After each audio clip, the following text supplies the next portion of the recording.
বন্ধুরা, আজকে আমরা কথা বলবো সেই সিনেমা নিয়ে যেটা রিলিজের আগেই পুরো টলিউডে ঝড় তুলেছে। হ্যাঁ, the academy of fine arts. কেন এই সিনেমা আটকে গেল, কেন এত বিতর্ক, আর কে রিলিজে বাধা দিচ্ছে, সব কিছু আজকে সহজ সরল ভাষায় আমরা বুঝে নেব। চলো আজকে ভিডিওটি শুরু করে দেই। এটা একটা বড় বাজেটের কমার্শিয়াল ফিল্ম নয়, এটা তৈরি করেছে একটা স্টুডেন্ট টিম, SRFTI এর ছাত্র জয়ন্ত দাসের নির্দেশনায়।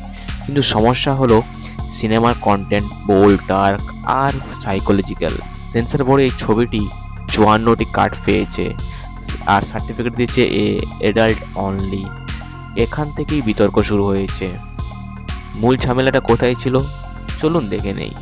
সবচেয়ে বড় সমস্যা এসেছে federations of cine technicians works and stunts India, মানে ফেডারেশন থেকে তারা অভিযোগ করেছে এই সিনেমা নাকি স্টুডেন্ট ফিল্ম বলেছে, কিন্তু শুটিং করো টিম সব কিছু নাকি প্রফেশনাল লেভেলের।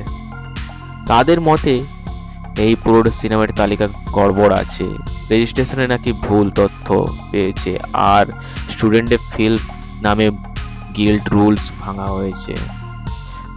তার পরিচালকের পক্ষ থেকে কি বক্তব্য এসছে এখানে, ডাইরেক্টর জয়ব্রত দাস বলেছেন আমরা তো স্টুডেন্ট।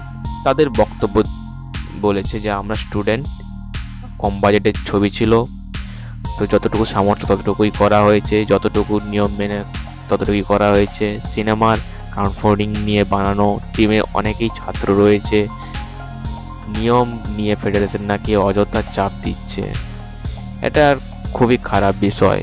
অনেক রিপোর্টও এসেছে ডিরেক্টর নাকি ব্যক্তিগতভাবে হুমকিও পেয়েছে।